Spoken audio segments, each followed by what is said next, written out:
Nah, ini sama. Ini adalah contoh non-adrenergic and non-cholinergic transmitter and co-transmitter in peripheral nervous system. Jadi, ada yang namanya GABA. Kemarin kita praktikum ya. Praktikum ada yang namanya GABA. Nah, ini adalah target dari obat-obatan golongan benzodiazepin. Targetnya di GABA. Nah, ada lagi namanya dopamin. Ya, sekarang lagi ngetren kata-kata dopamin kalau kalian pernah baca. Dopamin itu berpengaruh terhadap suasana hati. Ya kan? Dopamin. Nah, ini. Kemudian ada lagi nitric oxide, ada peptide, ada yang namanya substance P, kalsitonin, dan lain sebagainya. Nah, ini adalah neurotransmitter yang bekerja selain pada adrenergic dan non-adrenergic. Nanti slide-nya ada kok, saya masukkan ke dalam Teams. Oke? Nah, ini yang beruwet, mulai beruwet. Nah, ini adalah neurotransmitter. Jadi, ini adalah ujung saraf. Oke? Nah, ini ujung saraf, ini adalah reseptor postsinap. Jadi kan saraf kan begitu beruwet gitu ya, tetapi kan mesti ada ujungnya kan? Nah, ujungnya inilah yang menjadi target aksi dari obat-obatan atau yang di sini juga bisa seperti ini. Nah, ini adalah principle of neurotransmitter at a synapse. Jadi ada yang namanya neurotransmitter ini, dia ketemu masuk ke sini, ada yang seperti ini juga. Ini ada juga yang presinaps, dia dikeluarkan, kemudian dia akan masuk ke presinaps ini, kemudian akan mengeluarkan obat yang mengeluarkan neurotransmitter lebih banyak dan lain sebagainya. Itu adalah mekanisme dari neurotransmitter. Ya, seperti inilah kira-kira. Oke? Berikutnya ada yang namanya agonis dengan antagonis. Apa itu Pak bedanya antara agonis dengan antagonis? Oke. Misalkan, saya ambil kuncinya lagi deh. Kalau ini obat, ya, obat, begitu saya masukkan ke dalam lubang kunci, kemudian kita putar, apa yang terjadi? Pintu akan terbuka. Nah, ini disebut sebagai antagonis. Ini disebut sebagai agonis. Ini disebut sebagai agonis. Tetapi kalau antagonis, apa sih antagonis? Ini obat, misalkan saya punya lidi. Lidi ini saya masukkan ke sini. Kira-kira obat ini yang seharusnya dia berikatan dengan reseptornya ini, dia bisa masuk apa enggak? Nah, inilah yang disebut sebagai antagonis. Ya. Coba kalau lihat di sini gambarnya, dari segi gambar. Oh, dia bisa masuk ke sini, kemudian dia bisa menimbulkan, mengaktifkan reseptor. Oke? Contohnya, kalau misalkan ada obat-obatan, suatu neurotransmitter bertemu dengan reseptornya, maka dia akan menyebabkan denyut jantung meningkat. Nah, tetapi ada yang namanya antagonis. Antagonis itu gimana sih, Pak? Antagonis itu seperti ini. Kalau ada substansi lain yang menduduki reseptornya ini, seharusnya senyawa yang menduduki reseptornya, dia tidak bisa menduduki kan pada akhirnya. Nah, kalau dia tidak bisa menduduki, maka efek yang tadi diharapkan tidak bisa muncul. Seperti itu. Contoh sederhananya seperti itu. Misalkan gini deh, tak gambarkan lebih jelas lagi. Ini ada reseptor ini ada reseptor di paru-paru. Paru-paru. Ya. Kalau ada suatu senyawa, ya, senyawa yang berikatan menduduki reseptornya ini, maka dia akan menyebabkan apa? Misalkan dia akan menyebabkan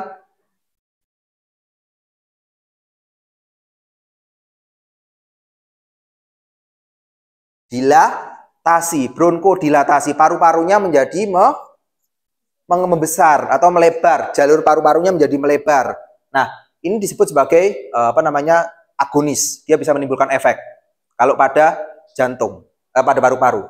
Nah, misalkan lagi di sini pada jantung, ya, ada reseptornya bentuknya seperti ini.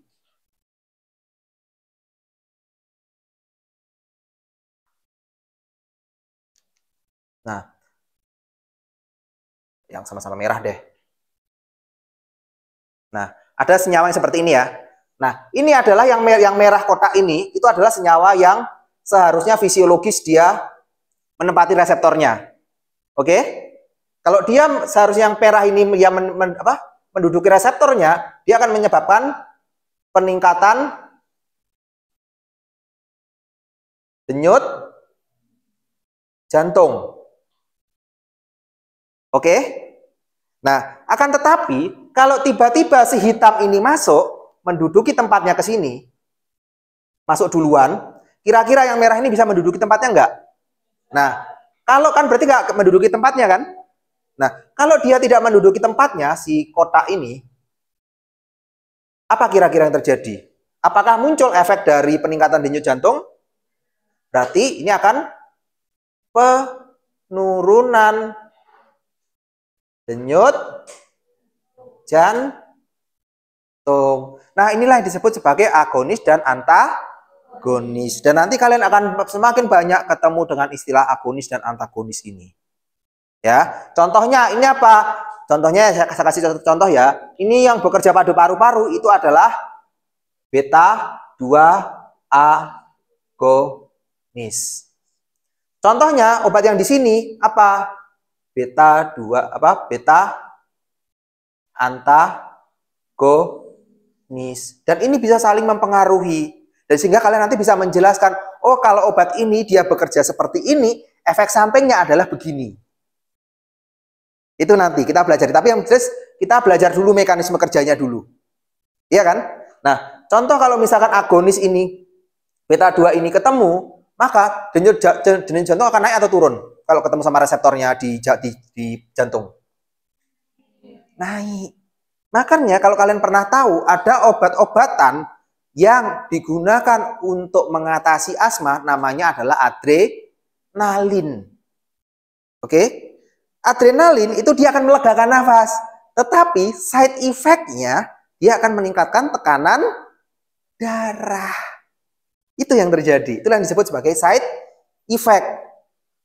Nah, sebaliknya seperti ini. Kalau tekanan darahnya naik, ya, tekanan darahnya naik menggunakan obat-obat golongan beta beta agonis atau beta blocker, maka yang berpengaruh adalah paru-paru. Paru-parunya menjadi konstriksi. Sehingga dia akan menyebabkan sesak nafas. Nah, itulah yang disebut sebagai side effect. Seperti itu ya. Sudah paham? Nah, kalau sudah paham, nanti bisa diulang-ulang lagi apa yang menjadi materi kuliah saya hari ini. Nah, obat-obatan secara umum yang bekerja pada sistem saraf pusat itu terbagi menjadi dua, agonis dan antagonis. Oke? Nah, agonis itu apa aja sih? Nah, ada yang agonis pada reseptor kolinergik, ada yang agonis pada reseptor adrenergik. Sama pun untuk yang antagonis ini, dia juga ada yang mengantagonis kolinergik, tetapi ada juga yang mengantagonis adrenergik. Nah, yang menjadi bahasan kita sekarang bukan keempat-empatnya ini. Kalau keempat-empatnya, 2 pertemuan mungkin nggak akan cukup. Ya, seperti itu. Jadi, saya bagi menjadi ini saja hari ini. Untuk hari ini, kita akan berbicara mengenai agonis dari reseptor kolinergik dan agonis dari kolinergik sama antagonis dari kolinergik. Ini adalah yang kita bahas hari ini. Nah, apa sih kolinergik agonis itu? Nah, ini kalau kita baca. Nah, kolinergik agonis itu letaknya dia ada di preganglion sama ganglionik transmitter. Jadi, kalau ada yang saraf seperti ini,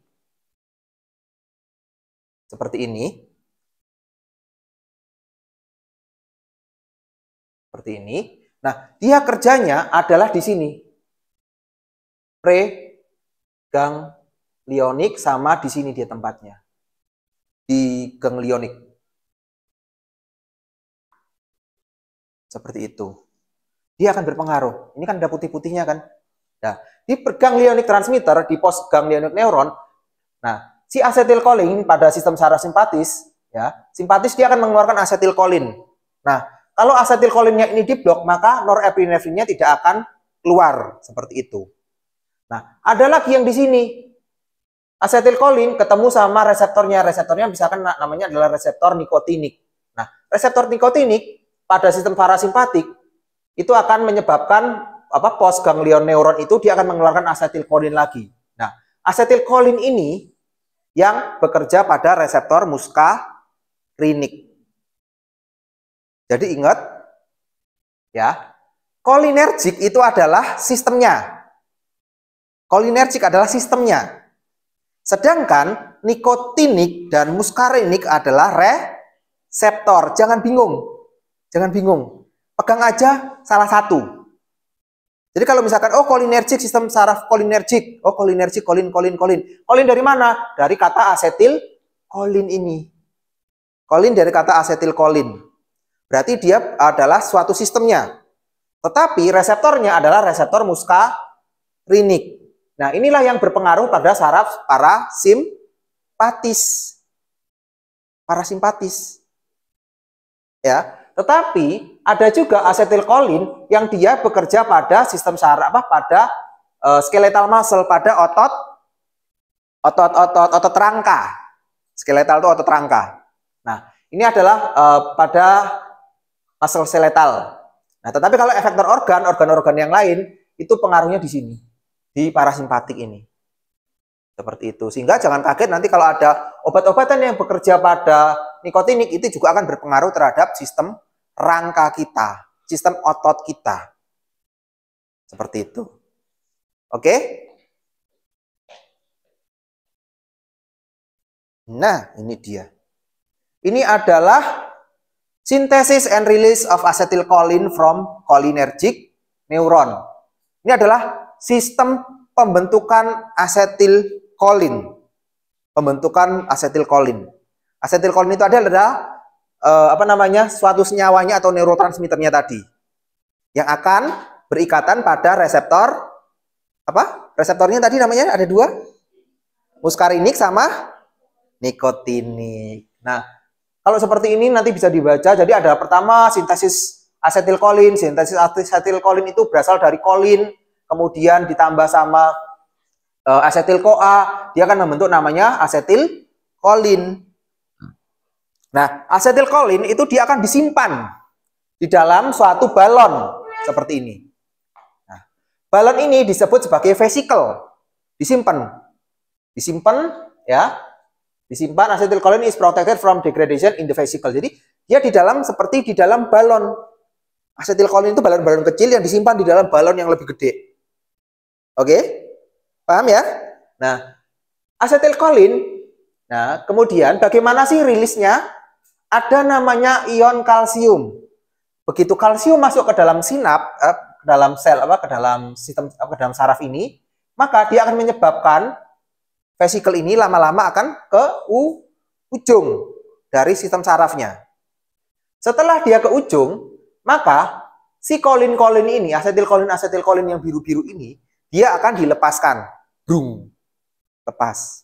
Nah, kemudian asetilkolin inilah yang akan berikatan dengan reseptornya. Reseptornya tadi apa namanya?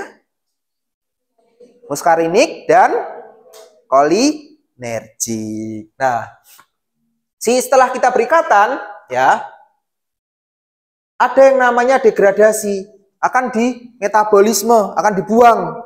Kalau sudah dipakai akan dibuang si asetilkolin ini di dalam tubuh. Nah, pembuangannya dengan apa? Dengan suatu enzim yang namanya asetilkolin esterase. Maka dia akan akan dihancurkan.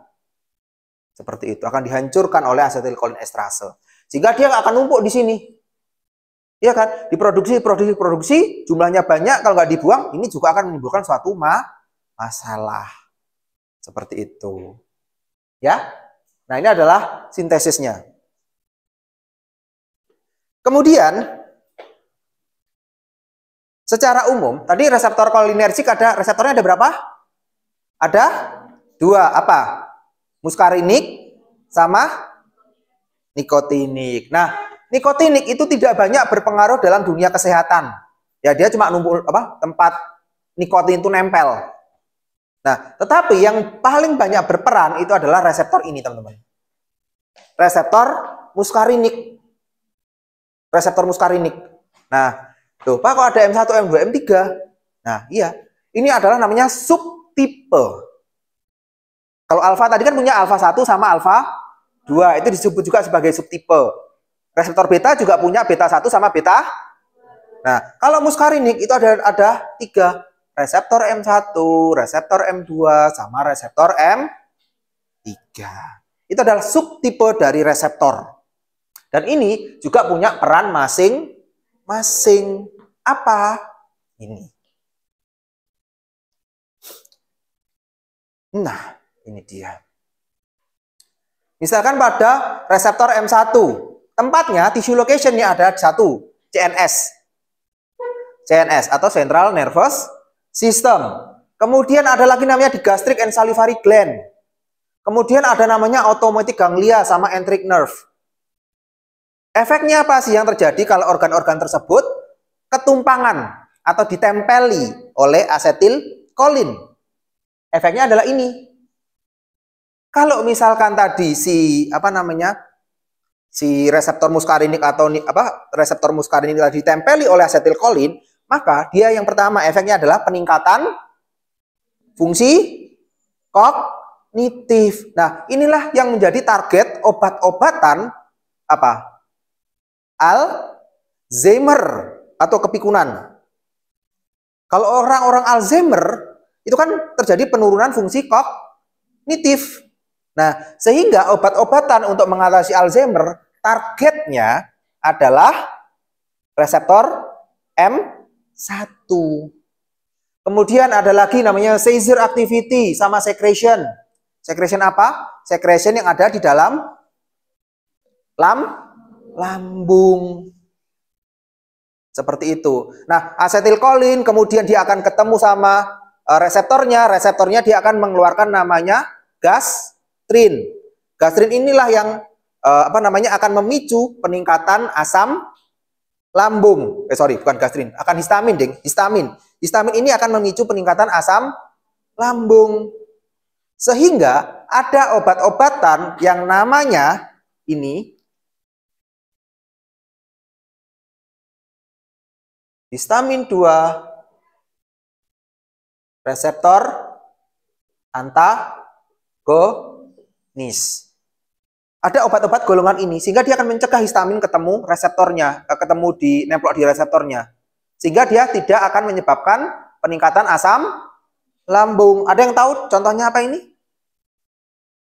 Ada yang namanya ranitidin. Ada yang namanya simetidin dan lain sebagainya. Nah, ini adalah obat-obatan yang bekerja pada itu. Oke, berikutnya ya, selebihnya nanti bisa dibaca sendiri. Berikutnya ada obat-obatan yang bekerja pada reseptor M2. M2 itu letaknya di mana sih? Ada di jantung sama di otot polos, smooth muscle, otot polos. Nah, apa berikutnya kalau obat-obat ini merupakan suatu agonisnya, maka dia akan meningkatkan smooth muscle kontraksi. Dia akan mengkontraksi otot-otot polos. Ya. Kemudian akan menurunkan transmisi ganglia, menyebabkan tremor dan tremor hipotermia dan lain sebagainya. Kemudian ada lagi M3. Ya, M3. Kemudian pada smooth muscle, kemudian ada jantung. Nah, kalau M3 ini ditempati oleh asetilkolin, apa yang terjadi kira-kira fungsinya? Kekuatan smooth muscle menjadi tinggi. Ya, kontraksi pada otot polos. Khususnya apa? Khususnya di sini adalah bladder. Kemudian ada lagi salivary gland secretion. Uangnya jadi sering ngences. Ada yang seperti itu. Jadi ada obat-obatan yang dia bekerja meningkatkan pada M3 ini. Akibatnya apa? Ngencesan orangnya. Sering ngences. Apa? Karena apa? Karena air ludahnya semakin meningkat produksinya. Seperti itu. Nah, itulah yang kadang disebut sebagai side effect. Oke, sampai sini.